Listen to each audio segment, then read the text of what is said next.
where the mind is without fear and the head is held high, where knowledge is free.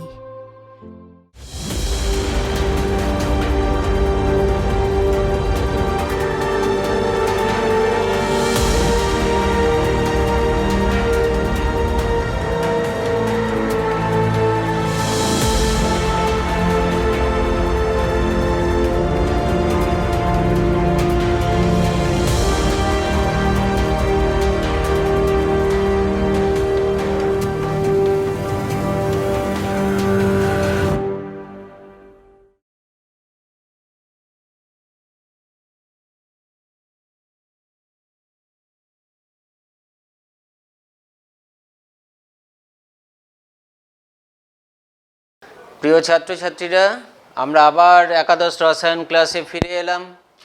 আমরা আগের ক্লাসে যেখানে ছেড়েছিলাম, অর্থাৎ Avogadro প্রকল্পের যে অনুসিদ্ধান্তগুলো ছিল সেই অনুসিদ্ধান্তগুলো আমরা আলোচনা করেছিলাম। সেই অংশটা আমাদের শেষ হয়ে গিয়েছিল। আমরা আজকে শুরু করব দেখো তুল্যাঙ্ক ভার থেকে। আমি Subrata Sarkar, assistant teacher, AC institution, Malda. আমরা শুরু করব হচ্ছে তুল্যাঙ্ক ভার বা ইকুইভ্যালেন্ট ওয়েট। তোমাকে জানতে হবে যে তুল্যাঙ্ক ভারটা কি। এটা আমাদের কাছে কিন্তু একটা কমপ্লিটলি নিউ কনসেপশন। তোমরা নিচু ক্লাসে এগুলো কিন্তু পাওনি। তাহলে তুল্যাঙ্ক ভার হচ্ছে মৌলের একটা নির্দিষ্ট পরিমাণ ভরকে বোঝায় বা যৌগের একটা নির্দিষ্ট পরিমাণ ভরকে বোঝায়, যে ভরে তারা সাধারণত বিক্রিয়ায় অংশগ্রহণ করে। অর্থাৎ আমরা দেখেছি যে রাসায়নিক বিক্রিয়ার সময় মৌলগুলো যে পরস্পরের সাথে যুক্ত হয়ে যৌগ গঠন করে, তখন তারা কিন্তু নিজেদের ইচ্ছা মতো যে কোনো ওজনে যুক্ত হতে পারে না। একটা মৌলের নির্দিষ্ট ওজনের সাথে অপর একটা মৌলের নির্দিষ্ট ওজন কিন্তু যুক্ত হয়ে যৌগ গঠন করে। এই যে মৌলগুলো যে ওজনে পরস্পরের সাথে যুক্ত হয়ে যৌগ গঠন করে, আমরা সেই ওজনটাকেই কিন্তু তাদের তুল্যাঙ্ক ভার বলি। তার মানে তুল্যাঙ্ক ভারটা কি? তুল্যাঙ্ক ভার একটা মৌল বা যৌগের নির্দিষ্ট পরিমাণ ভরকে বোঝায়, যে ভরে তারা পরস্পরের সাথে রাসায়নিকভাবে যুক্ত হয়ে যৌগ গঠন করে। যেমন একটা এক্সাম্পল নিই। আমরা দেখেছি যে আমি যদি 1 গ্রাম হাইড্রোজেনের সাথে কার্বনের বিক্রিয়া ঘটাই, দেখেছি কার্বনের 3 ভাগ ওজন যুক্ত হয়েছে। যদি অক্সিজেনের বিক্রিয়া ঘটাই, অক্সিজেনের 8 ভাগ ওজন যুক্ত হয়েছে। যদি ক্লোরিনের সাথে যুক্ত করি, তাহলে ক্লোরিনের দেখি 35.5 ভাগ ওজন যুক্ত হয়েছে। যদি সালফারের সাথে যুক্ত করি, দেখি সালফারের 16 ভাগ ওজন যুক্ত হয়েছে। যদি কোনো ধাতব মৌলের পরমাণুর সাথে যুক্ত করি, অর্থাৎ সোডিয়ামের সাথে যুক্ত করি, তাহলে দেখি তার 23 গ্রাম ওজন যুক্ত হয়েছে। তাহলে এই যে 1 গ্রাম হাইড্রোজেনের সাথে অন্যান্য মৌলের এই যে ভিন্ন ভিন্ন ওজনগুলো যুক্ত হচ্ছে, এই ভিন্ন ভিন্ন ওজনগুলো সবাই কিন্তু দেখো 1 গ্রাম ওজনের হাইড্রোজেনের সাথে যুক্ত হচ্ছে। তাহলে এদের প্রত্যেকের যোজন ক্ষমতা একই। কোন অর্থে? এই ওজনের ওই পদার্থগুলোর প্রত্যেকের যোজন ক্ষমতা একই। তুল্যাঙ্ক ভার যখন আমরা নির্ণয় করেছি বিভিন্ন মৌলের, তখন কি করেছি? আমরা 3টে মৌলের ভর বা ওজনকে আমরা স্ট্যান্ডার্ড রেফারেন্স হিসাবে নিয়েছি। তুমি বলবে কাদেরকে নিয়েছেন এবং কেন নিয়েছেন? আমরা নিয়েছি হাইড্রোজেন, অক্সিজেন কিংবা ক্লোরিনকে স্ট্যান্ডার্ড রেফারেন্স হিসাবে। তুমি বলবে কেন?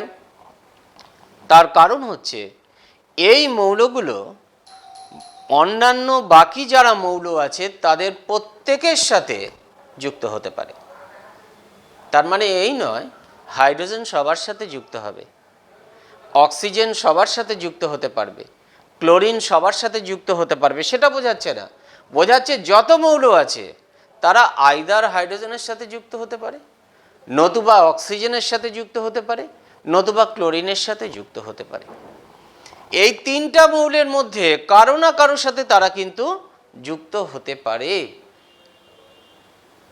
সেই জন্য আমরা তুল্যাঙ্ক ভার নির্ণয়ে হাইড্রোজেন, অক্সিজেন কিংবা ক্লোরিনকে স্ট্যান্ডার্ড রেফারেন্স হিসাবে নিয়েছি। তাহলে এখন আমরা বুঝবো কি করে যে কোন মৌলের কত ভাগ ওজন তার তুল্যাঙ্ক ভারকে নির্দেশ করবে? আমরা দেখেছি হাইড্রোজেনের ন্যূনতম 1 গ্রাম ওজন সাধারণত বিক্রিয়ায় অংশগ্রহণ করে, অক্সিজেনের ন্যূনতম 8 ভাগ ওজন অংশগ্রহণ করে, ক্লোরিনের 35.5 ভাগ ওজন বিক্রিয়ায় অংশগ্রহণ করে। এই ভরগুলো ওদের নিজ নিজ তুল্যাঙ্ক ভার। তাহলে এই পরিমাণ হাইড্রোজেন, অক্সিজেন কিংবা ক্লোরিনের সাথে আমি দেখব অন্যান্য মৌলের কত ভাগ ওজন যুক্ত হচ্ছে। যত ভাগ ওজন যুক্ত হবে সেই সংখ্যাটা হবে ওই মৌলগুলোর নিজ নিজ তুল্যাঙ্ক ভার। তার মানে আমি যদি তুল্যাঙ্ক ভারের ডেফিনিশন দিতে চাই তাহলে কি বলবো? তুল্যাঙ্ক ভার মৌলের একটা নির্দিষ্ট পরিমাণ ওজনকে বোঝায়। কতটা ওজন আমরা সেটা বার করতে চাইছি। তাহলে কি বলছি দেখো, কোনো মৌলের যত ভাগ ওজন, 1 ভাগ ওজনের হাইড্রোজেন, 8 ভাগ ওজনের অক্সিজেন কিংবা 35.5 ভাগ ওজনের ক্লোরিনের সাথে যুক্ত হতে পারে, অথবা কোনো যৌগ থেকে ওই পরিমাণ হাইড্রোজেন, অক্সিজেন কিংবা ক্লোরিনকে প্রতিস্থাপিত করতে পারে, তত ভাগ ওজনের সংখ্যাটিকে বলে ওই মৌলের তুল্যাঙ্ক ভার। ভালো করে বিষয়টাকে বোঝার চেষ্টা করো। আমি কি বললাম তাহলে? আমি বললাম ধরো এটা একটা মৌল, এই মৌলটার আমি তুল্যাঙ্ক ভার বার করতে চাইছি। আমি দেখব এই মৌলটার কত ভাগ ওজন 1 গ্রাম হাইড্রোজেনের সাথে যুক্ত হতে পারছে। এর যত ভাগ ওজন 1 গ্রাম হাইড্রোজেনের সাথে যুক্ত হবে, এর তত ভাগ ওজন সংখ্যাটাই হচ্ছে এর তুল্যাঙ্ক ভার। আমি যদি অক্সিজেনের সাপেক্ষে নিই তাহলে আমি দেখব এর কত ভাগ ওজন 8 ভাগ ওজনের অক্সিজেনের সাথে যুক্ত হতে পারে, তত ভাগ ওজনের সংখ্যাটা এর তুল্যাঙ্ক ভার। অথবা আমি দেখব এর কত ভাগ ওজন 35.5 ভাগ ওজনের ক্লোরিনের সাথে যুক্ত হতে পারছে, তখন বলবো তত ভাগ এর ওজন সংখ্যাটাই এর তুল্যাঙ্ক ভার। এ তো এখন তিনজনের প্রত্যেকের সাথে বিক্রিয়া নাও করতে পারে। তাহলে যার সাথে বিক্রিয়া করতে পারবে, আমরা স্ট্যান্ডার্ড রেফারেন্স এমনভাবে নিয়েছি যাতে মৌলগুলো এদের তিনজনের মধ্যে কারো না কারোর সাথে বিক্রিয়া করতে পারে। তাহলে তুল্যাঙ্ক ভার কি দাঁড়ালো? এটা বাই ওয়েট আমরা ডেফিনিশন দিচ্ছি। আমরা বাই ওয়েটে যাচ্ছি। এটা হাইড্রোজেনের 1 গ্রাম নিয়েছি, মোর অ্যাকুরেটলি 1.008 ভাগ ওজন, অক্সিজেনের 8 ভাগ ওজন নিয়েছি, ক্লোরিনের 35.5 ভাগ ওজন নিয়েছি। এরা কিন্তু সব গ্যাসীয় মৌল, হাইড্রোজেন, অক্সিজেন বা ক্লোরিন। এদের আয়তনের রেসপেক্টেও আমরা সেই কারণে তুল্যাঙ্ক ভরের ডেফিনিশনটা দিতে পারি। তাহলে আগে ভরের রেসপেক্টে বাই ওয়েটে আমরা আরেকবার বলে নিই। তাহলে কোনো মৌলের যত ভাগ ওজন, 1 ভাগ ওজনের হাইড্রোজেন, মোর অ্যাকুরেটলি 1.008 ভাগ ওজনের হাইড্রোজেন বা 8 ভাগ ওজনের অক্সিজেন কিংবা 35.5 ভাগ ওজনের ক্লোরিনের সাথে যুক্ত হতে পারে, অথবা ওই পরিমাণ হাইড্রোজেন, ওই পরিমাণ মানে 1 ভাগ ওজনের হাইড্রোজেন, 8 ভাগ ওজনের অক্সিজেন, 35.5 ভাগ ওজনের ক্লোরিনকে বোঝাচ্ছে।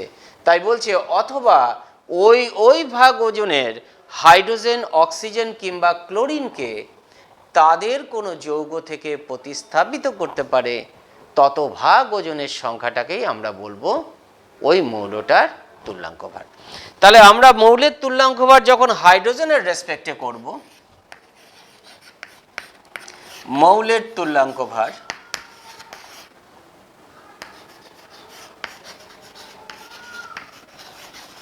সমান, তাহলে আমরা কি লিখছি তুল্যাঙ্ক ভারটা বার করতে গেলে? তাহলে মৌলের ওজন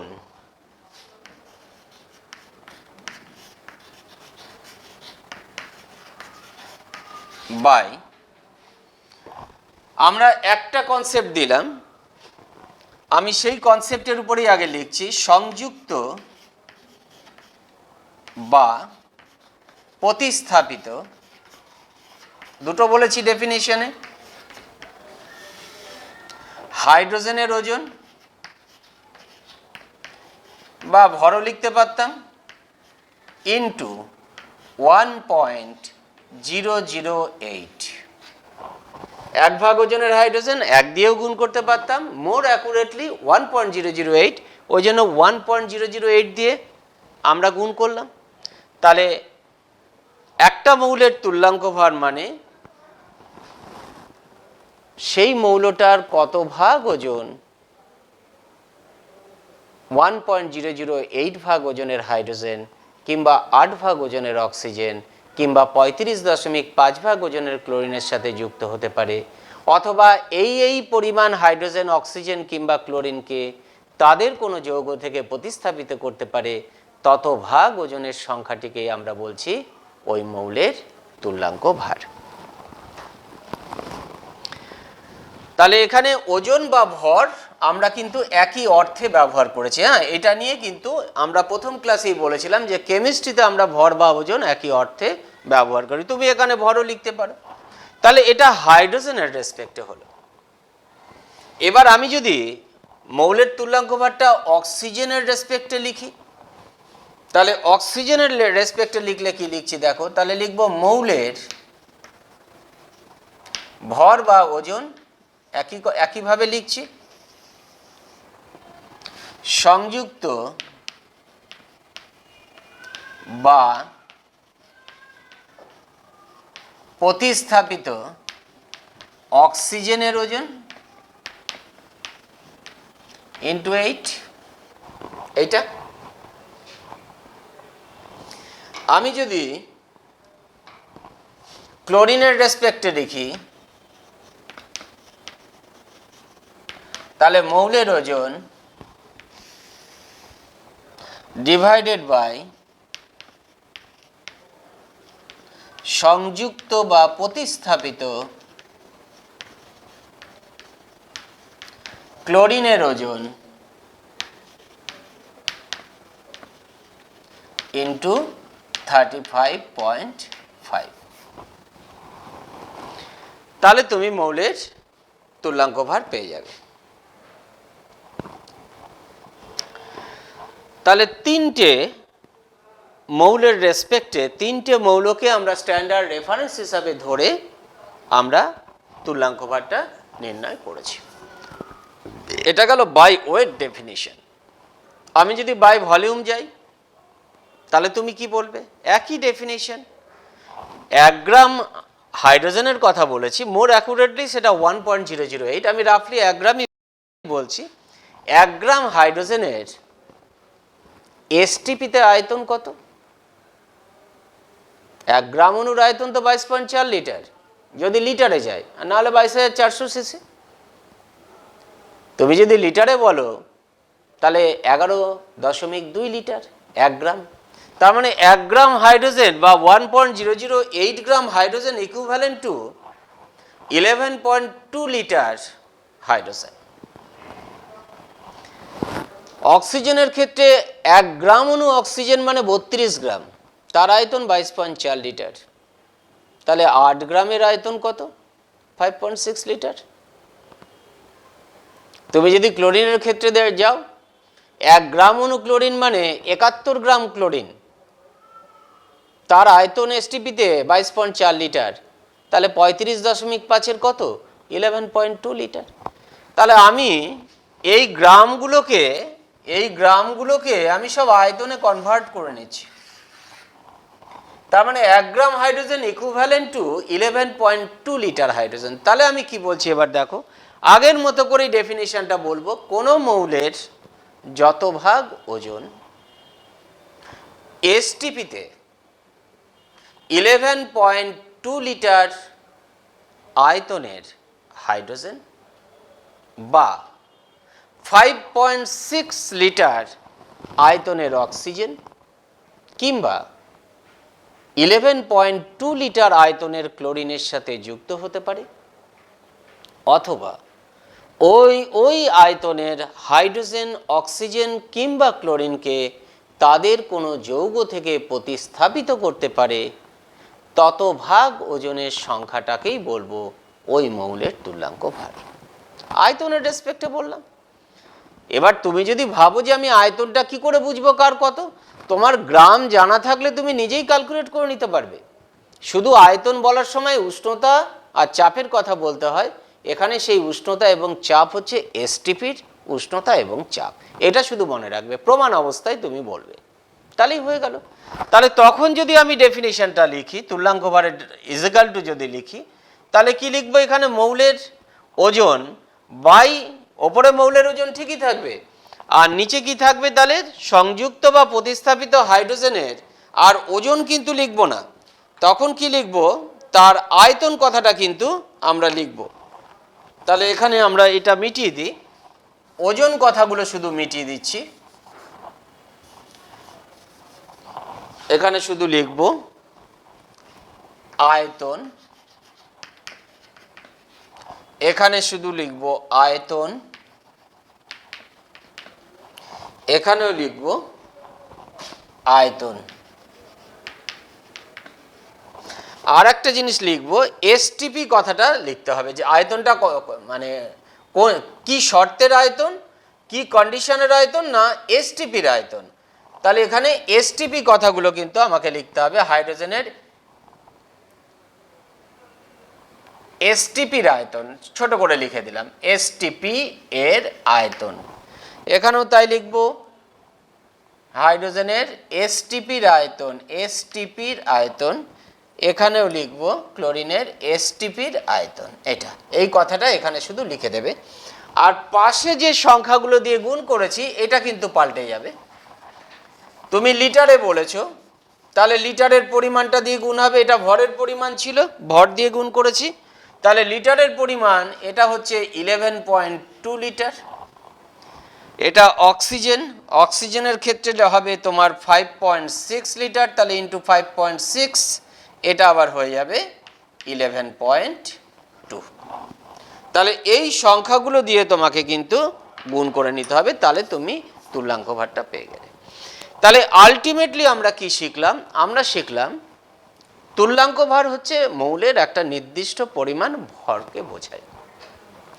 কতটা ভর, মৌলের যে ভর 1 গ্রাম ভরের হাইড্রোজেন কিংবা 8 গ্রাম ভরের অক্সিজেন কিংবা 35.5 গ্রাম ভরের ক্লোরিনের সাথে যুক্ত হবে, মৌলের সেই ভরটাই হচ্ছে তার তুল্যাঙ্ক ভার।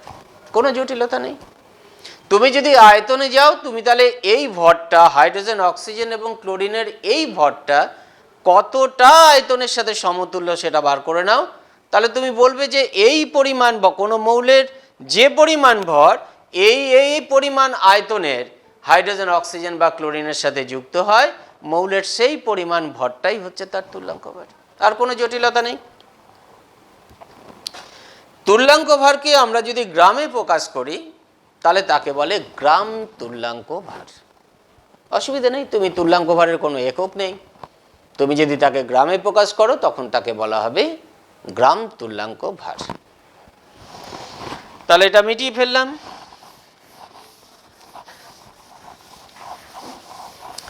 এবার আসবো আমরা তুল্যাঙ্ক অনুপাত সূত্রটা কি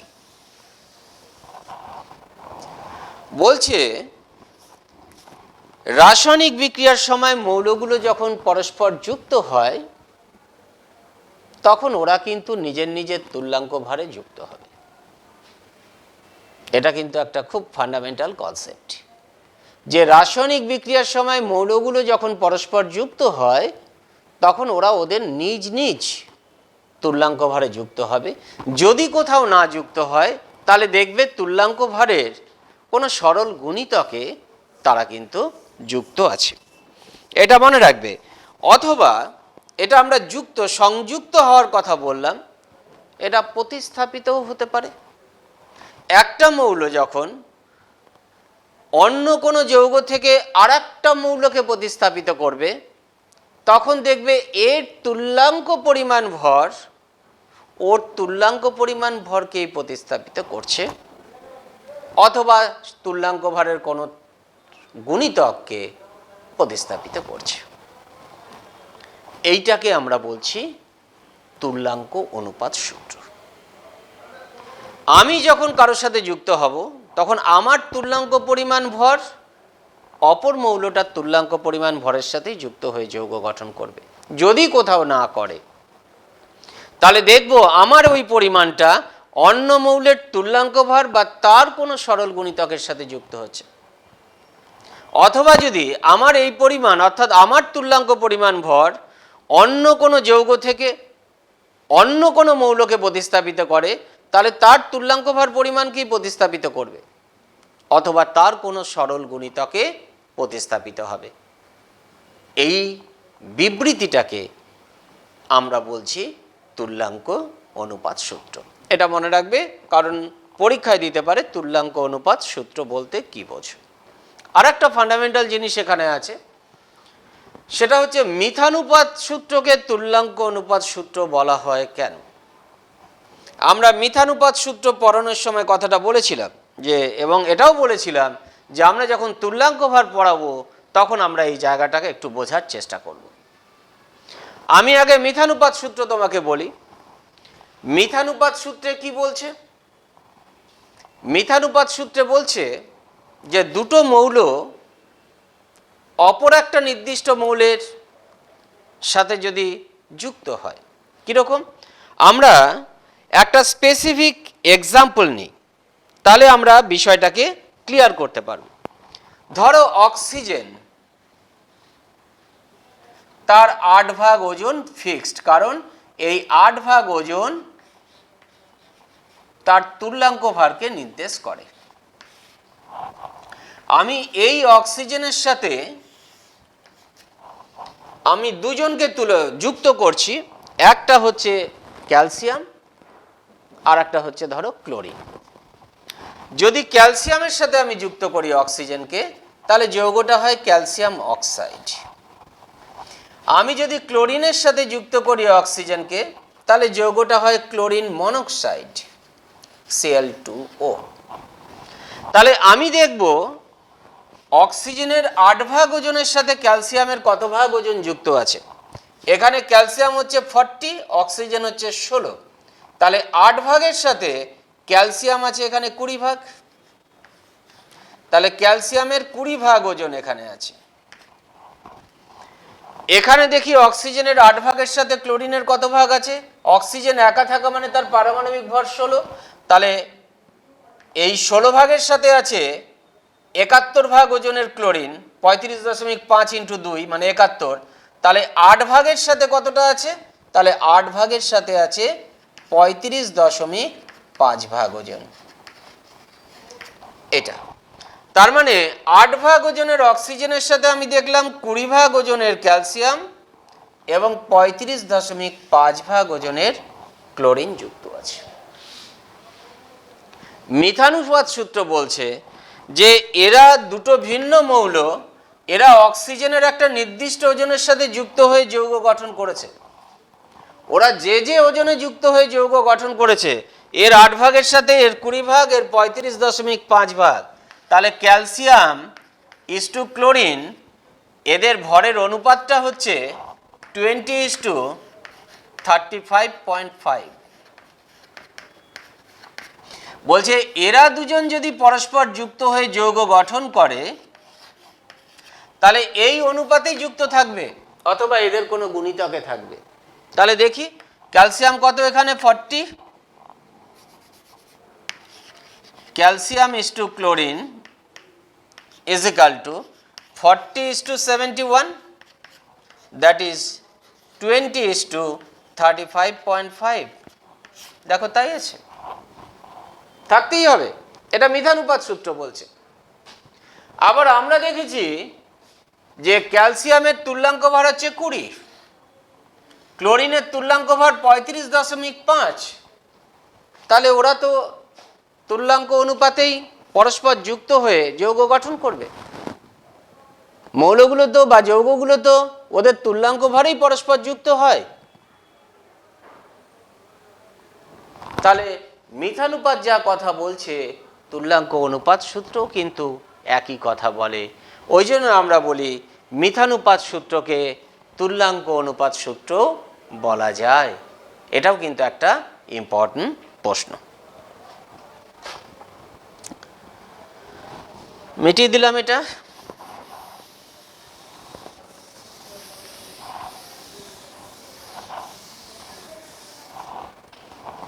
এবার আমরা যাব আর একটা ফান্ডামেন্টাল জিনিস, এটা 11-এর পরীক্ষার জন্য ভীষণ ইম্পর্টেন্ট। এখান থেকে এটা দেওয়া হয়, মৌলের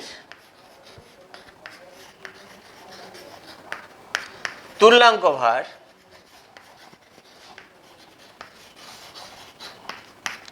পারমাণবিক ভর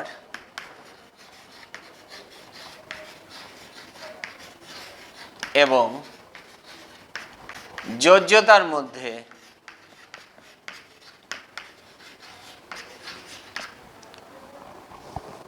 সম্পর্ক।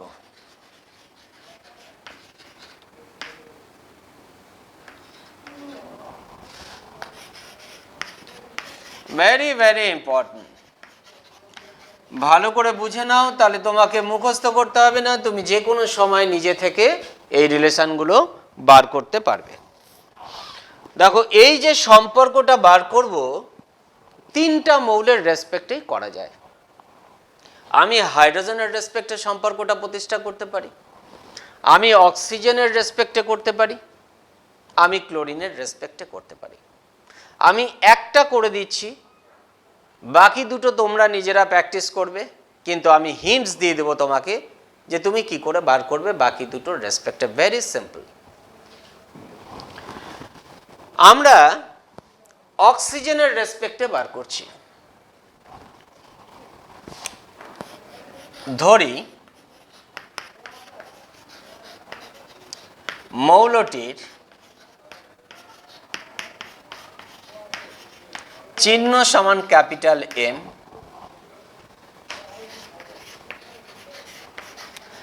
তুল্যাঙ্ক ভার সমান ক্যাপিটাল ই, ইকুইভ্যালেন্ট ওয়েট,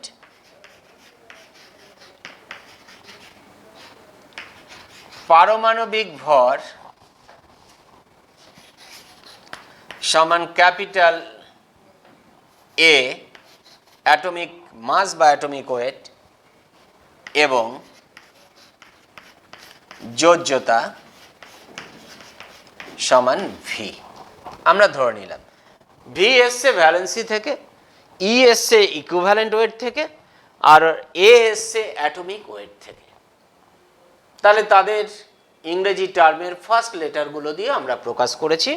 তাহলে আমরা ই, এ আর ভি এর মধ্যে সম্পর্ক বার করতে চাইছি, এদেরকে রিলেট করতে চাইছি। তাহলে কিভাবে করব? দেখো, আমি যদি অক্সিজেনের রেসপেক্টে করি, তাহলে আমি এখানে লিখব মৌলটির অক্সাইডের সংকেত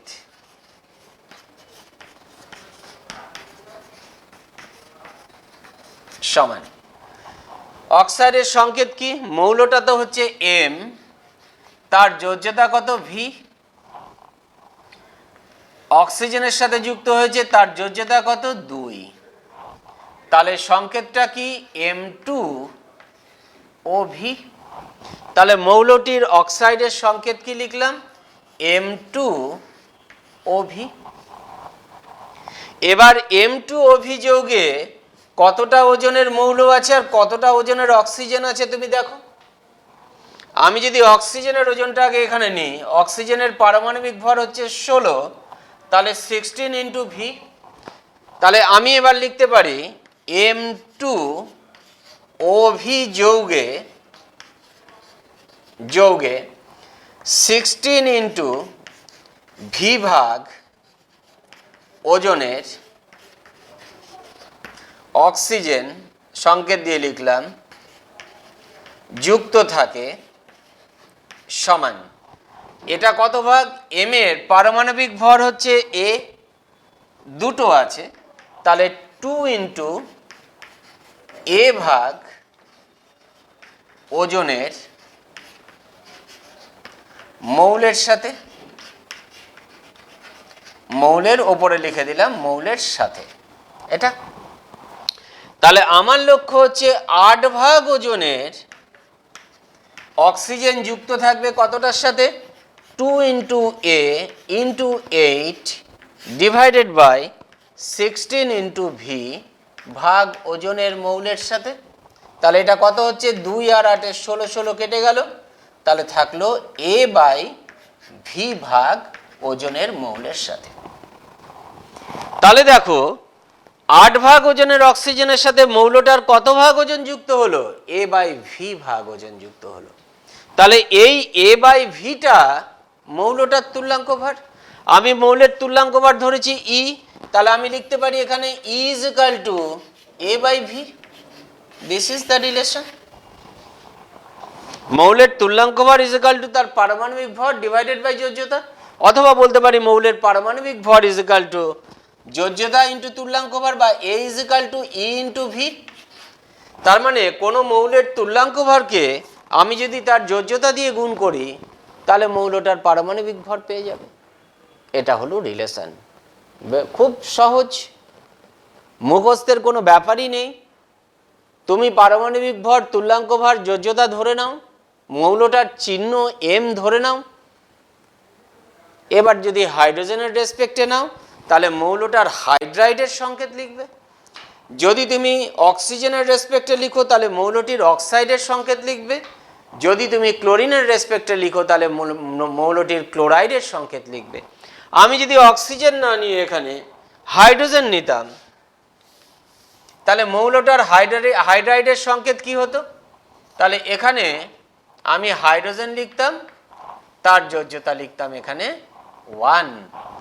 তাহলে এখানে সংকেত কি হতো, তাহলে সংকেত হতো MHV, এটা হতো।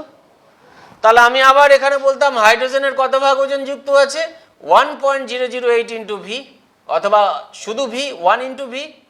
আর মৌলটার কত ভাগ ওজন যুক্ত আছে, এ ভাগ ওজন, তার পারমাণবিক ওজন বা পারমাণবিক ভর এ। তাহলে তুমি একইভাবে হিসাব করবে, এখানে 8 ভাগ ওজনের অক্সিজেন যুক্ত করেছো, ওখানে 1.008 ভাগ ওজনের হাইড্রোজেন যুক্ত করবে, তাহলেই পেয়ে যাবে। দেখবে একই বেরিয়ে আসছে। যদি ক্লোরাইডের রেসপেক্টে করো, তাহলে এখানে হাইড্রোজেনের বদলে ক্লোরিন নিবে, তার যোজ্যতাও কিন্তু 1। তাহলে মৌলটার ক্লোরাইডের সংকেত কি হবে, MClV। তখন মৌলটার ওজন কত, এ, ক্লোরিনের ওজন কত, 35.5 ইন্টু ভি, এটা। তাহলে বলবে এত ভাগ ওজনের ক্লোরিন যুক্ত হয় এত ভাগ ওজনের এ মৌলের সাথে, এত ভাগ ওজনের ক্লোরিন যুক্ত হয় এ ভাগ ওজনের মৌলটার সাথে, তাহলে 35.5 ভাগ ওজনের মৌলটা, এই ক্লোরিন যুক্ত হবে কতটা ওজনের মৌলটার সাথে, তাহলে মৌলটার তুল্যাঙ্ক ভর বেরিয়ে আসবে। দেখবে সেক্ষেত্রেও তুমি এ বাই ভি ভাগ ওজনটাই পাবে। অর্থাৎ প্রত্যেকটা ক্ষেত্রে দেখবে মৌলের তুল্যাঙ্ক ভর বেরিয়ে আসবে কিন্তু এ বাই ভি। তুল্যাঙ্ক ভরকে ই দিয়ে ডেনোট করেছি, তাহলে E is equal to A by V. এটাই হচ্ছে রিলেশন। মিটিয়ে দিলাম।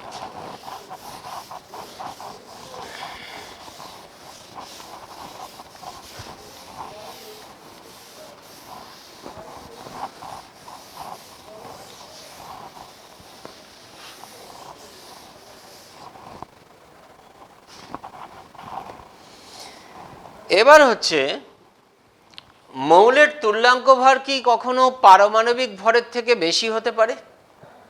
দেখি আমরা হতে পারে কিনা। আমরা কি পেলাম, মৌলের তুল্যাঙ্ক ভর E is equal to A by V.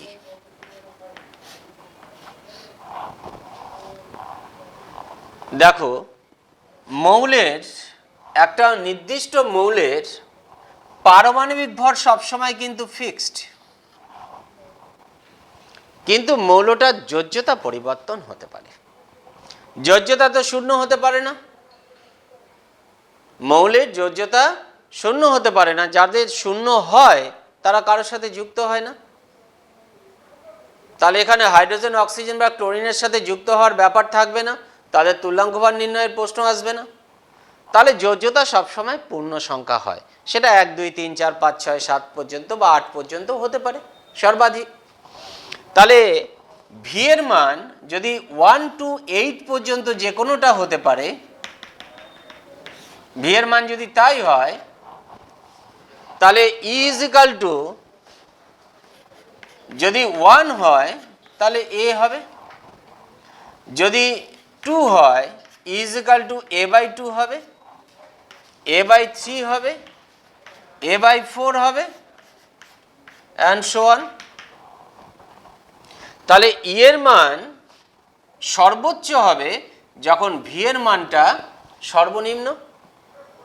তাহলে ভি এর মান যখন 1 তখন ই ইজ ইকাল টু এ, অর্থাৎ তুল্যাঙ্ক ভার পারমাণবিক ভরের সমান হবে যখন মৌলটার যোজ্যতা হবে 1। এটাই কিন্তু তুল্যাঙ্ক ভারের সর্বোচ্চ মান, এর থেকে বেশি কিন্তু তুল্যাঙ্ক ভারের মান হতে পারে না। তাহলে তুল্যাঙ্ক ভারের মান কখনোই পারমাণবিক ভরের থেকে কিন্তু বেশি হবে না, হয় পারমাণবিক ভরের সমান হবে নতুবা তার থেকে কিন্তু কম হবে, এটা খেয়াল রাখবে। এটা একটা কনসেপ্ট। দ্বিতীয় কনসেপ্ট বলছে মৌলের তুল্যাঙ্ক ভার কি কখনো শূন্য হতে পারে? আবার আমি যদি দেখি E is equal to A by V, আমি জানতে চাইছি তুল্যাঙ্ক ভার কখনো শূন্য হতে পারে কিনা। ই তখনই শূন্য হবে যদি এ ইজ ইকাল টু শূন্য হয়, যখন এ ইজ ইকাল টু 0, তখন তুমি ই এর মানটা 0 পাচ্ছ। কিন্তু কোনো মৌলের পারমাণবিক ভর কি কখনো শূন্য হতে পারে? কখনো শূন্য হতে পারে না। তাহলে মৌলের পারমাণবিক ভর যদি শূন্য হতে না পারে, তাহলে এ বাই ভি কখনো শূন্যর সমান হবে না। তাহলে ই কিন্তু কখনো 0 হবে না। কোনো মৌলের তুল্যাঙ্ক ভার সেই কারণে কখনো শূন্য হতে পারে না, তার সর্বোচ্চ মান কিন্তু হবে পারমাণবিক ভরের যা মান সেই মানটা, আর সর্বনিম্ন মান কখনো 0 হবে না, এটা খেয়াল রাখতে হবে। সর্বনিম্ন মান হতে পারে এ বাই 8, এটা হচ্ছে তার সর্বনিম্ন মান। আর বলছে মৌলের তুল্যাঙ্ক ভার যোজ্যতার ব্যস্তানুপাতিক। ঠিকই তো, এখান থেকেই তো বুঝতে পারছি যে মৌলের তুল্যাঙ্ক ভারটা কি, ইজ ইকাল টু, এটা তো একটা নির্দিষ্ট মৌলের ক্ষেত্রে এর মান তো নির্দিষ্ট অর্থাৎ ধ্রুবক, এ তো ধ্রুবক বাই ভি, কারণ প্রত্যেকটা মৌলের ক্ষেত্রে এ তো ফিক্সড, এ ফিক্সড প্রত্যেকটা মৌলের ক্ষেত্রে, এর মানের কোনো পরিবর্তন হয় না, তাহলে এটা তো ধ্রুবক। তাহলে আমি লিখতে পারি না ই ভ্যারিজাস 1 বাই ভি। তাহলে মৌলের তুল্যাঙ্ক ভার তার যোজ্যতার ব্যস্তানুপাতিক। যোজ্যতা যদি বাড়ে তুল্যাঙ্ক ভার কমবে। তোমাকে দেখালাম যে তুল্যাঙ্ক ভারের সর্বনিম্ন মান কত হতে পারে, মৌলের সর্বোচ্চ যোজ্যতা 8 হতে পারে, তার কম বেশি হতে পারে না, তাহলে এ বাই 8, তাহলে তুমি সেটাই বলতে পারো ম্যাক্সিমাম। এবার হচ্ছে মৌলের তুল্যাঙ্ক ভার পরিবর্তনশীল। আবার আমি তুল্যাঙ্ক ভার লিখলাম, ভেরি ভেরি ইম্পর্টেন্ট, এটা পরীক্ষায় ভীষণভাবে দেওয়া হয়। মৌলের তুল্যাঙ্ক ভার পরিবর্তনশীল, ব্যাখ্যা করো কেন পরিবর্তনশীল। দেখো, একটা মৌলের একাধিক তুল্যাঙ্ক ভার থাকতে পারে, কখন সেটা পসিবল? মৌলের তুল্যাঙ্ক ভার মানে তার পারমাণবিক ভর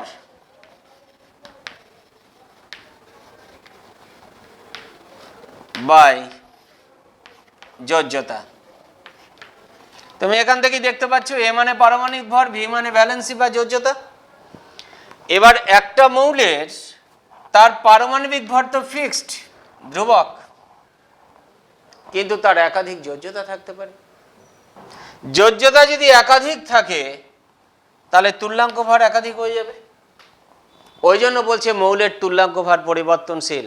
যোজ্যতা পরিবর্তনশীল বলে একাধিক তুল্যাঙ্ক ভার থাকতে পারে কোনো একটা মৌলের।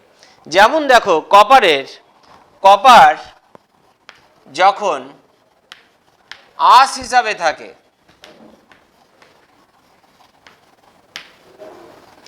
লাইক কিউপ্রাস অক্সাইড, তখন কপারের তুল্যাঙ্ক ভার সংক্ষেপে লিখলাম সমান কপারের অ্যাটমিক ওয়েট কত 63.5, কপারের আর স্টেটে যোজ্যতা কত 1, দ্যাট ইজ 63.5। কপার যখন ইক হিসাবে থাকে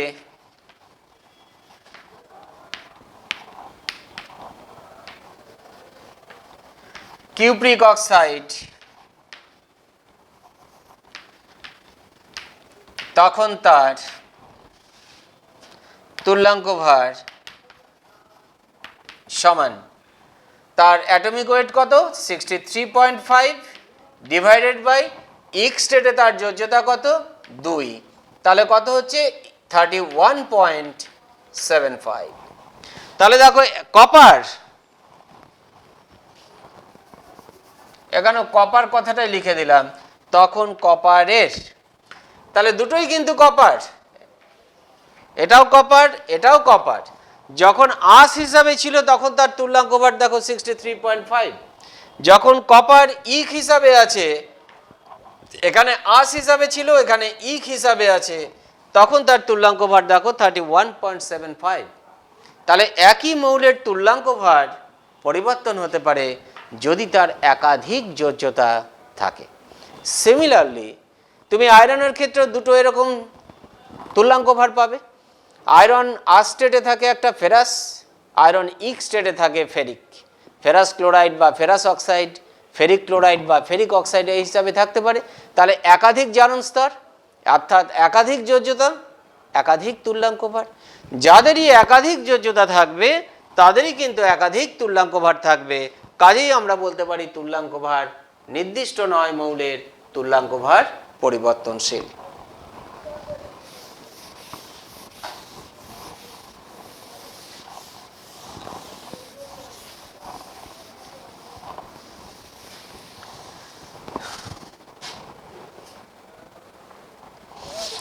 এবার আসবে আমরা মৌলের তুল্যাঙ্ক ভার শিখলাম। মৌলের তুল্যাঙ্ক ভার কিভাবে নির্ণয় করা যায়? আমরা যে কোনো মৌলের তুল্যাঙ্ক ভার খুব ইজিলি এক্সপেরিমেন্টালি আমরা বার করে নিতে পারি, কোনো অসুবিধা নেই। কারণ যে মৌলের তুল্যাঙ্ক ভার আমি বার করব সেই মৌলটাকে হাইড্রোজেন, অক্সিজেন কিংবা ক্লোরিনের সাথে যুক্ত করে যৌগ গঠন করব। এবার সেই যৌগটার মধ্যে দেখব মৌলটার কত ভাগ ওজন আছে, হাইড্রোজেন, অক্সিজেন বা ক্লোরিনের কত ভাগ ওজন আছে। তাহলে বলবো এত ভাগ ওজনের হাইড্রোজেন এত ভাগ ওজনের মৌলটার সাথে যুক্ত হয়, তাহলে 1 ভাগ ওজনের হাইড্রোজেন কতটা ওজনের সাথে যুক্ত হবে। যতটা ওজনের সাথে যুক্ত হবে সেই ওজন সংখ্যাটাই হবে ওই মৌলটার তুল্যাঙ্ক ভার। এইভাবে আমরা মৌলের তুল্যাঙ্ক ভার খুব ইজিলি বার করে নিতে পারি। কিন্তু যৌগের ক্ষেত্রে আমরা তুল্যাঙ্ক ভার কী করে বার করব? যৌগগুলোকে আমরা 3টে ক্যাটাগরিতে ভাগ করে নিয়েছি। কীরকম 3টে ক্যাটাগরিতে ভাগ করেছি? একটা ধরো অ্যাসিড শ্রেণীর যৌগ,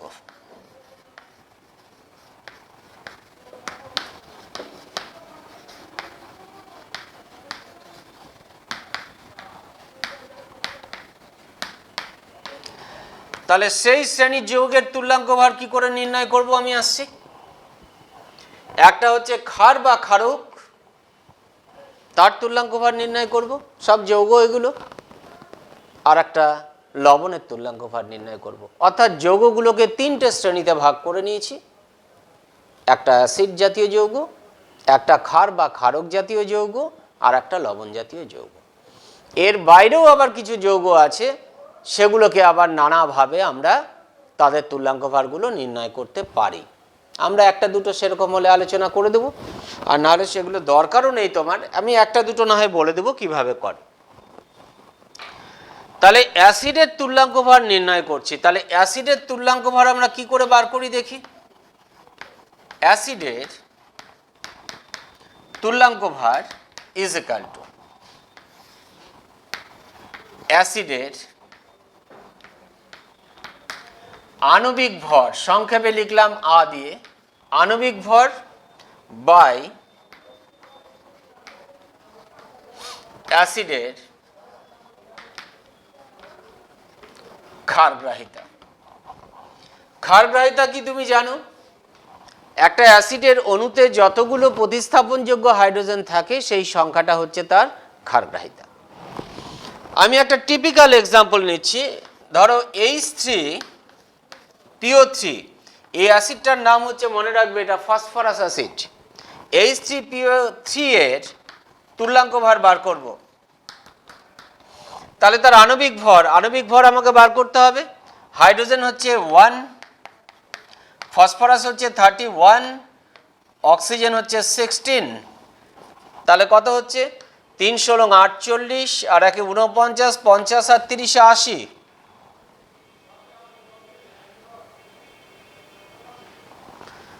আটচল্লিশ, 3 × 48, আর 1 × 49, আর 1 × 50 আর 30 80।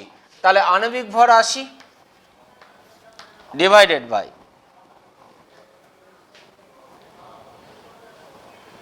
ও 3টে হাইড্রোজেন আছে তো সেটাই বলছে, 80 তো হচ্ছে না। তাহলে এটা 3 × 48, 78, 79 আর 3 82, 80 নয় 82, কারণ 3টে হাইড্রোজেন আছে। 3টে হাইড্রোজেন 3, ফসফরাস 31, এটা 48। তাহলে 8 আর 1 9 আর 3 12, 2 হাত থাকলো 1, 4 আর 5 আর 3 8, 82। এবার খেয়াল করো এই অ্যাসিডটার ক্ষারগ্রাহিতা কত? এর মধ্যে নাম্বার অফ হাইড্রোজেন অ্যাটম কিন্তু 3, কিন্তু এর ক্ষারগ্রাহিতা 3 নয়, 2। কেন 2? তুমি বুঝবে কি করে? বোঝার উপায়, এমনি তো বোঝা যাবে না। বোঝার উপায় হচ্ছে এই অ্যাসিডটাকে এক আম্লিক ক্ষারের সাথে একটা বিক্রিয়া করাতে হয়। এক আম্লিক ক্ষার মানে H3PO3 প্লাস NaOH, এক আম্লিক ক্ষার। কেন? এই ক্ষারটার অম্লগ্রাহিতা 1, একটাই হাইড্রক্সিল মূলক আছে প্রতিস্থাপনযোগ্য। এর সাথে বিক্রিয়া করাও, NaH2PO3 প্লাস H2O তৈরি হলো। দ্বিতীয় ধাপে আবার বিক্রিয়া করবে, NaH2PO3 প্লাস NaOH, তৈরি হলো Na2HPO3 প্লাস H2O। আবার বিক্রিয়া করাও, Na2HPO3 প্লাস NaOH। দেখলাম আর কোনো বিক্রিয়া করলো না। তার মানে এই অ্যাসিডটার মধ্যে 3টে হাইড্রোজেন পরমাণু থাকলেও 2টো প্রতিস্থাপনযোগ্য, একটা প্রতিস্থাপনযোগ্য নয়। কি করে বুঝলাম? এক আম্লিক ক্ষারের সাথে বিক্রিয়া করে দেখলাম 2 ধরনের লবণ তৈরি করেছে। 2 ধরনের লবণ তৈরি হয়েছে। যত ধরনের লবণ তৈরি হবে সেই সংখ্যাটা তার ক্ষারগ্রাহিতা। 2 ধরনের লবণ তৈরি হয়েছে, কাজেই ফসফরাস অ্যাসিডের ক্ষারগ্রাহিতা 2। তাহলে এর তুল্যাঙ্ক ভার হবে 82/2, দ্যাট ইজ 41। এটা কিন্তু পরীক্ষায় দেওয়া হয়, কারণ ছেলেমেয়েরা ভুল করবে, বুঝতেই পারছো যে ফসফরাস অ্যাসিডে 3টে হাইড্রোজেন পরমাণু থাকলেও 2টো প্রতিস্থাপনযোগ্য, অর্থাৎ তার ক্ষারগ্রাহিতা কিন্তু 2। তাহলে এইভাবে আমরা সমস্ত অ্যাসিডের তুল্যাঙ্ক ভারগুলো বার করে নিতে পারবো।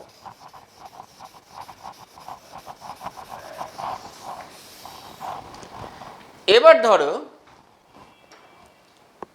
আমরা ক্ষার বা ক্ষারকের তুল্যাঙ্ক ভার করব। ক্ষার বা ক্ষারকের,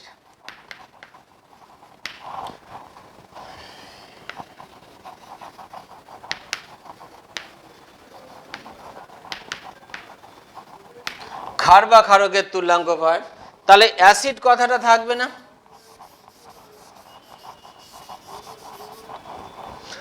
আমি শুধু ক্ষারক কথাটা এখানে বলে দিচ্ছি।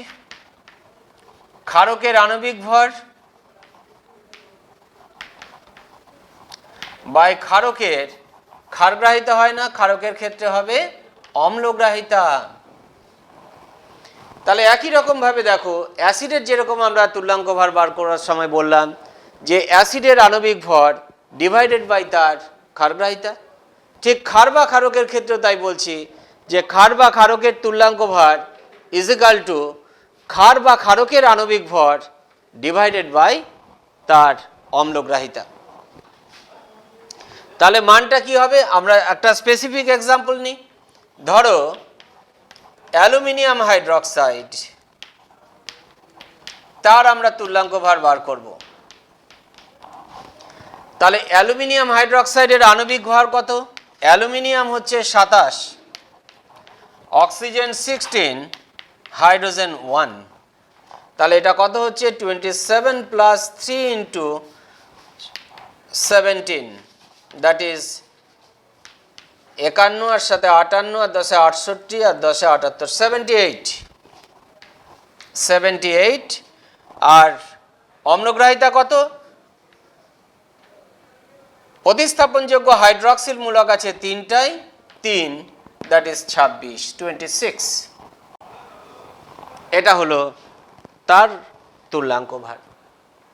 তাহলে অ্যাসিড আর ক্ষারের একই রকম, তাদের আণবিক ভরকে অ্যাসিডের ক্ষেত্রে ক্ষারগ্রাহিতা দিয়ে ভাগ করো, আর ক্ষার বা ক্ষারকের ক্ষেত্রে অম্লগ্রাহিতা দিয়ে ভাগ করে দাও, তুমি পেয়ে যাবে। তাহলে ক্ষার বা ক্ষারকের তুল্যাঙ্ক ভর বার করা হয়ে গেল। এবার বাকি থাকলো শুধু লবণের তুল্যাঙ্ক ভর। তাহলে লবণের তুল্যাঙ্ক ভর ইজ ইকাল টু কি লিখবো? আগের মতোই, লবণের আণবিক ভর ডিভাইডেড বাই, একটু বড় কথাটা, লবণের একটি অণুতে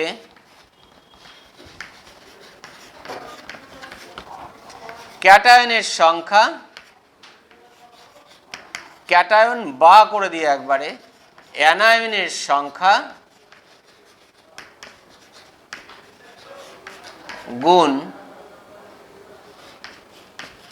তার যোজ্যতা, যে কোনো একটা নেবে। লবণের আণবিক ভর তো ফিক্সড। এবার লবণের একটা অণুতে লবণটাকে তাহলে আয়নিত করতে হবে। আয়নিত করে দেখো ক্যাটায়ন কটা আছে, অ্যানায়ন কটা আছে। যদি ক্যাটায়নের রেসপেক্টে করো তাহলে ক্যাটায়নের সংখ্যাকে ক্যাটায়নের যোজ্যতা দিয়ে গুণ করে দাও, যা হবে সেই গুণফল দিয়ে আণবিক ভরকে ভাগ করব। আর যদি অ্যানায়ন নাও তাহলে একই রকমভাবে তুমি অ্যানায়নের সংখ্যা নেবে, অ্যানায়নের সংখ্যাকে তার যোজ্যতা দিয়ে গুণ করে গুণফল দিয়ে আণবিক ভরকে ভাগ করে দেবে। তাহলে দেখো আমি একটা লবণ নিই, আমি ধরো নিচ্ছি অ্যালুমিনিয়াম সালফেট। আমি তাহলে বার করছি অ্যালুমিনিয়াম সালফেটের তুল্যাঙ্ক ভর Al2SO4 এর তুল্যাঙ্ক ভর, এটা বার করব। তাহলে আমাকে এর আণবিক ভর নিতে হবে। অ্যালুমিনিয়াম কত? অ্যালুমিনিয়াম হচ্ছে আমরা আগেই পেয়েছি 27, সালফার কত? 32, অক্সিজেন কত? 16। তাহলে দুটো অ্যালুমিনিয়াম আছে, 27 দুগুণে 54 যোগ সালফেট হচ্ছে SO4, 4 × 64 আর 32, 96 ইন্টু 3, 96 ইন্টু 3। তাহলে 3 × 6 = 18, 8 হাত থাকলো 1, 3 নং 27 আর 1 28, তার সাথে 54 যোগ হবে, 342 হয়ে গেল। তাহলে এখানে লিখবো 342। এটা অ্যালুমিনিয়াম সালফেটের মলিকুলার ওয়েট, আণবিক ভর, এখানে লেখা আছে আণবিক ভর, ডিভাইডেড বাই কি করেছি? একটা অণুতে ক্যাটায়ন বা অ্যানায়নের সংখ্যা আর তার যোজ্যতা, এটা দিয়ে গুণ করব। তাহলে সেটা বার করব কি করে? তাহলে অণুটাকে আমি এবার আয়নিত করি। অ্যালুমিনিয়াম সালফেটকে আমি যদি আয়নিত করি তাহলে 2Al + 3 + 3SO4 - এটা আয়নিত করলে তুমি পাবে। তাহলে তুমি যদি ক্যাটায়নের রেসপেক্টে বার করো তাহলে ক্যাটায়নের সংখ্যা দেখো, অ্যালুমিনিয়াম আয়ন কটা আছে? দুটো, তাহলে ক্যাটায়নের সংখ্যা হচ্ছে 2। ক্যাটায়নের যোজ্যতা কত দেখো, এখানে দেখা যাচ্ছে +3 মানে 3 এটা। তাহলে মান কত হচ্ছে? 6 দিয়ে আমি যদি ভাগ করি, 5 × 6 = 30, 4 থাকলো 42, 6 × 7 = 42, 57। আমি যদি অ্যানায়নের রেসপেক্টে বার করি, দেখো একই আসবে। অ্যানায়ন কটা আছে না 3টে আছে, 3। অ্যানায়নের যোজ্যতা কত, দেখো 2। তাহলে এই ফিগারটা এটার ক্যাটায়নের রেসপেক্টে নিলে এটা 3 দুগুণী 6, অ্যানায়নের রেসপেক্টে নিলেও দেখো 3 দুগুণী 6, অর্থাৎ মান একই আসবে। তুমি ক্যাটায়নের রেসপেক্টে বার করো আর অ্যানায়নের রেসপেক্টে বার করো, একই মান তুমি পাবে।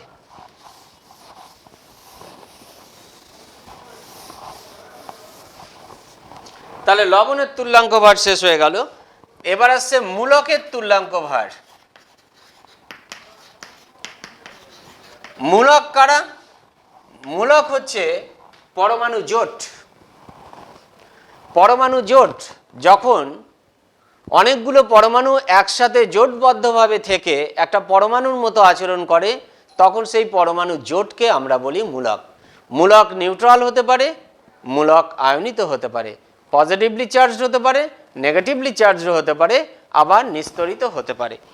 আমরা এরকম একটা মূলকের তুল্যাঙ্ক ভার নেব। আচ্ছা, তার আগে মূলকের তুল্যাঙ্ক ভার কি করে বলবো? তাহলে লিখব মূলকের সংকেত ভর ডিভাইডেড বাই মূলকের চার্জের পরিমাণ। মূলকের সংকেত ভরকে তুমি যদি চার্জের পরিমাণ দিয়ে ভাগ করে দাও, তাহলে তুমি মূলকের তুল্যাঙ্ক ভারটা পেয়ে যাবে। যেমন ধরো সালফেট মূলক SO4-2 এর তুল্যাঙ্ক ভর বার করব। তাহলে কি লিখবে? মূলকের সংকেত ভর কত? সালফার 32, অক্সিজেন 16 × 4 করে দিলাম, 64, 32, 96, 96। তার যোজ্যতা কত? তার চার্জের পরিমাণ কত? 2 একক। তাহলে 2 দিয়ে ভাগ করো, দ্যাট ইজ 48। এইভাবে মূলকের তুল্যাঙ্ক ভার বার করে। আর একটা জিনিস জেনে রাখো, লবণের তুল্যাঙ্ক ভার, লবণের তুল্যাঙ্ক ভার আমরা আগে বার করলাম, আবার মূলকের রেসপেক্টে বার করা যায়। কিরকম? একটা লবণ মানে ক্যাটায়ন আর অ্যানায়নের সমষ্টি। তাহলে তুমি এখানে লিখতে পারো ক্যাটায়ন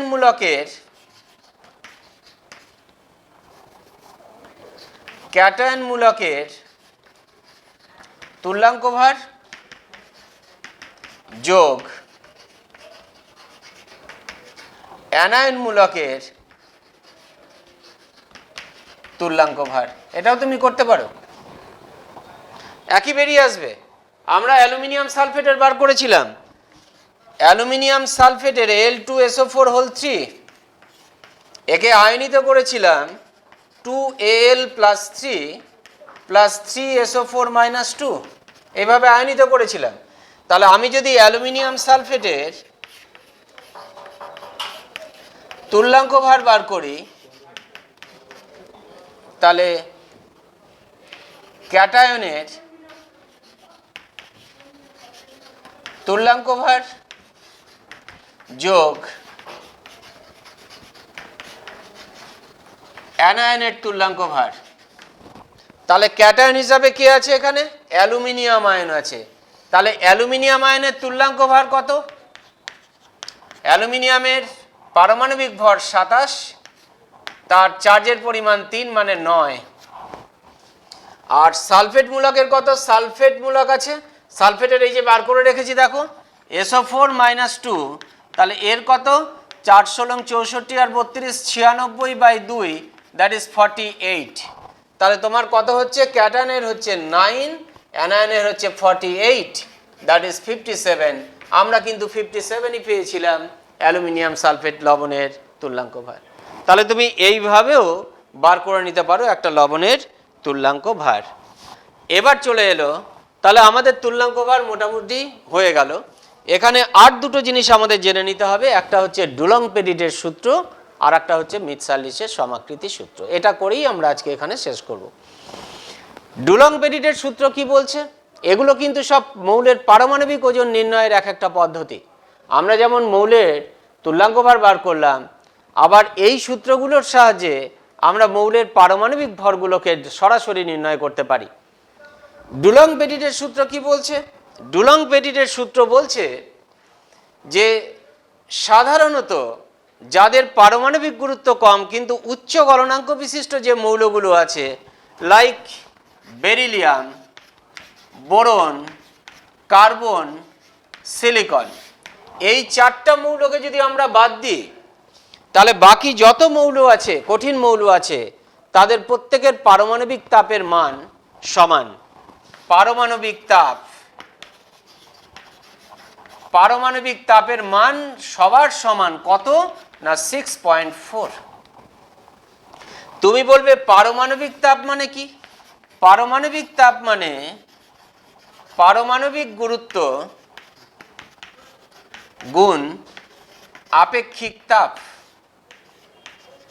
ইজ ইকুয়াল টু তাহলে 6.4। তাহলে তুমি লিখতে পারো বা পারমাণবিক গুরুত্ব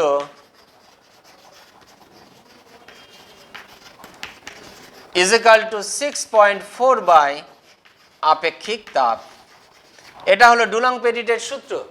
বলছে যে কোনো কঠিন মৌলের পারমাণবিক তাপের মান একই হবে এবং সেই মানটা হবে 6.4। ব্যতিক্রম বেরিলিয়াম, বোরন, কার্বন এবং সিলিকন, এই চারটা মৌল বাদ দিলে বাকি সমস্ত মৌলের ক্ষেত্রে এটা অ্যাপ্লিকেবল। তবে এই পদ্ধতিতে যে পারমাণবিক গুরুত্ব পাবে তুমি, সেটা কিন্তু আনুমানিক পারমাণবিক গুরুত্ব। আর যদি সঠিক পারমাণবিক গুরুত্ব পেতে চাও তাহলে কি করতে হবে? তাহলে যে মৌলটার তুমি পারমাণবিক গুরুত্ব বার করছো সেই মৌলটার আগে তুল্যাঙ্ক ভার বার করে নিতে হবে। এবার এই তুল্যাঙ্ক ভার দিয়ে যদি আনুমানিক পারমাণবিক গুরুত্বকে ভাগ করো তাহলে তুমি যোজ্যতা পাবে। কিন্তু যোজ্যতা সর্বদা পূর্ণ সংখ্যা। তাহলে তুমি এখানে ভাগ করলে পারমাণবিক গুরুত্বকে, আনুমানিক পারমাণবিক গুরুত্বকে মৌলটার তুল্যাঙ্ক ভার দিয়ে যদি ভাগ করো তাহলে দেখবে ভাগফল হয়তো ভগ্নাংশ আসছে। তাহলে সেই ভগ্নাংশটা যে পূর্ণ সংখ্যার কাছাকাছি সেই পূর্ণ সংখ্যাটা নিতে হবে যোজ্যতা হিসাবে। তাহলে যোজ্যতা পেয়ে যাবে। এই যোজ্যতা দিয়ে তুমি যদি তুল্যাঙ্ক ভরকে গুণ করে দাও তাহলে তুমি সঠিক পারমাণবিক ভর পেয়ে যাবে। এটা গেল ডুলং পেটিটের সূত্র। আর লাস্ট হচ্ছে তোমার মিৎসাল্লিসের সমাকৃতি সূত্র। এটাও কিন্তু পারমাণবিক ওজন নির্ণয়ের একটা পদ্ধতি। এই পদ্ধতিতে আমরা কি করছি? সমাকৃতি সূত্রটা কি বলছে? কঠিন পদার্থের যে কেলাস হয় সেই কেলাসের আকৃতি যাদের এক তাদেরকে আমরা বলি সমাকৃতি কেলাস। যে ধর্মের জন্য এই কেলাস তৈরি হয় সেই ধর্মটাকে বলে সমাকৃতিত্ব, আইসোমরফিজম। তাহলে এইরকম সমাকৃতি কেলাস কারা? যেমন ধরো potassium sulphate K2SO4, K2CrO4, K2SeO4, potassium sulphate, potassium chromate, potassium selenate, এরা সব সমাকৃতি সম্পন্ন। এদের কেলাসের আকৃতি একই রকম, কারণ এদের কেলাস তলের সংখ্যা এবং কেলাস তলগুলো নিজেদের মধ্যে যে কোণ তৈরি করে, অনুরূপ কোণগুলো, সেই কোণগুলো এদের প্রত্যেকের সমান। ওই জন্য এরা সমাকৃতি কেলাস গঠন করে। এরা সব সমাকৃতি কেলাস গঠন করে। Potassium permanganate KMnO4, potassium perchlorate KClO4, এরা সমাকৃতি সম্পন্ন। আর কি হতে পারে?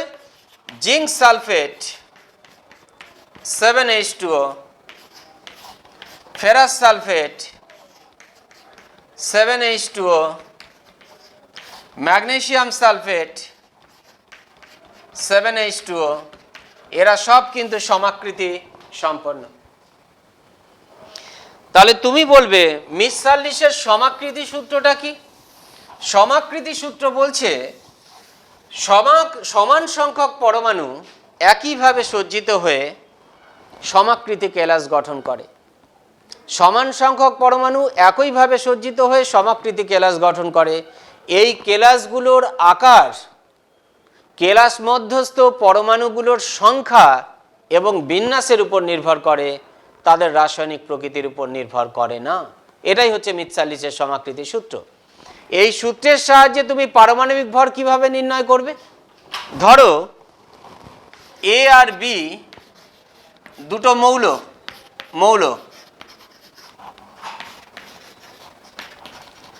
এর পারমাণবিক ভর